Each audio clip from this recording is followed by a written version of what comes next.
Move on to Patsy McCann from the banks of the Ben, who was at the banks of the Deal. And as we referred earlier to Sean Finn, whose anniversary was celebrated on Sunday last, remembered anyway on Sunday last in Rathkeale graveyard. So Patsy, the recitation didn't take place last Sunday, which would have been fine, I thought myself, but we'll have it here tonight instead, I suppose, and no better man to do it than Patsy McCann.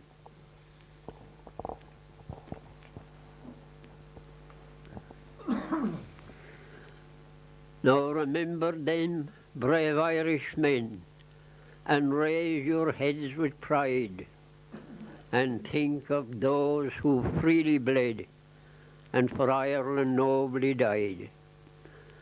Their cause it was a glorious one, as the world can plainly see. Too long in bondage we were held, but now we must be free. God rest the souls of those brave men who did their laws defy.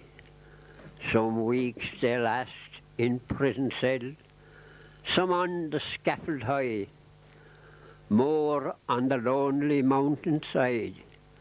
Their hearts both stout and brave, their last dying words was freedom, as they filled a martyr's grave.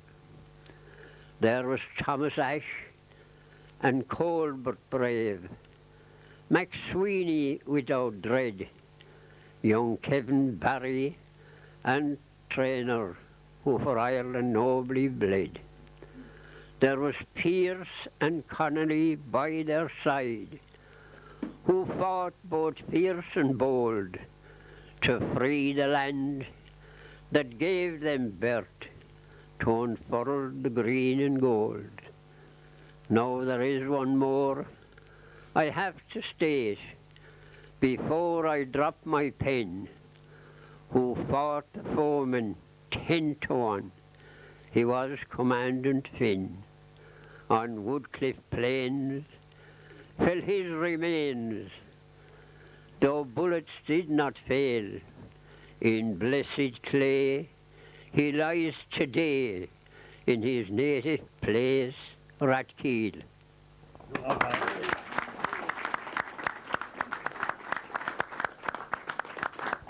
Thank you, Patsy.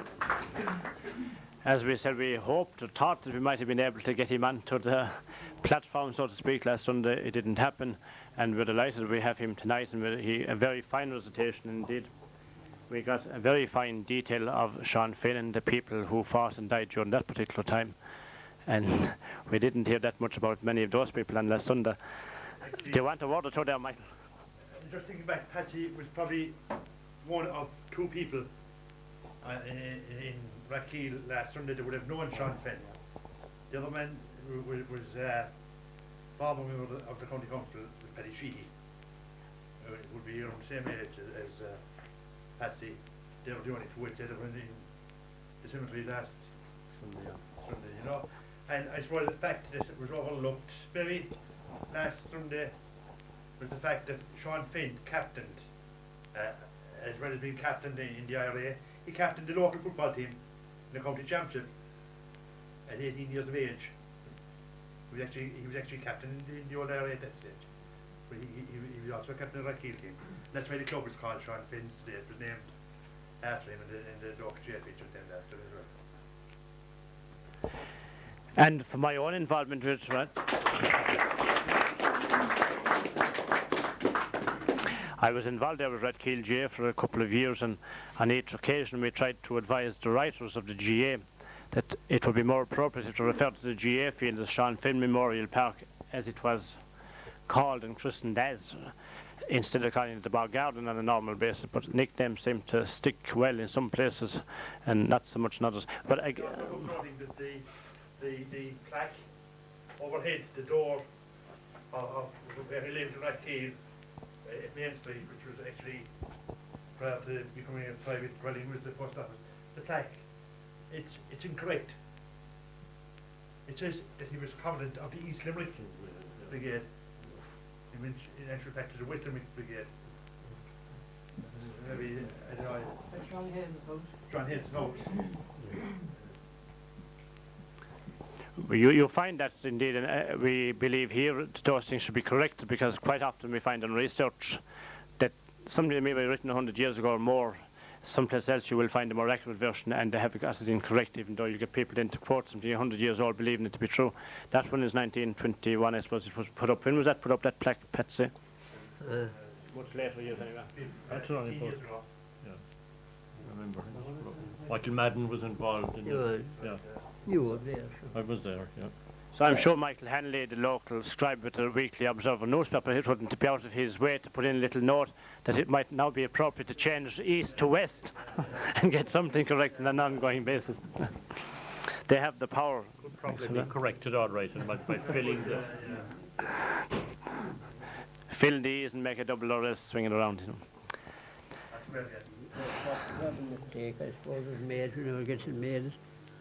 The East Limerick Brigade was there to get to help the West Limerick Brigade in an ambush, and it didn't take place. The East Limerick man. He was. Sean Finn, the Well, West Limerick man. What you call him, Donegal Hannigan. Donegal succeeded Sean Wall then. Yeah, well, he was there at that time. Calling that the people of Lahal Ballyhal had their commemoration ceremony on the 20th of March.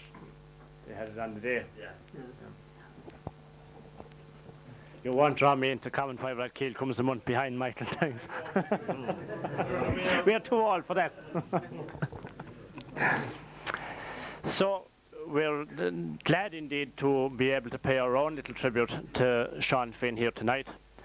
And for those who were in Rathkeale last Sunday, I suppose you will notice also that apart from the two speakers on the day last Sunday, there was no noticeable difference between the two.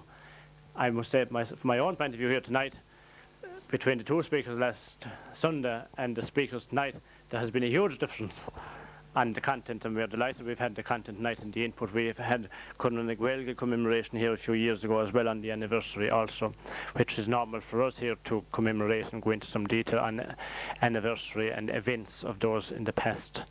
And hopefully that those people will never be forgotten for the amount of time and their lives indeed. They give the greatest of all things, they give their lives for Ireland, and we won't proceed on after that really, but times have indeed changed. These young little people from County Clare have a long way to go, and Micheál O'Rourke will give us a tune on the violin.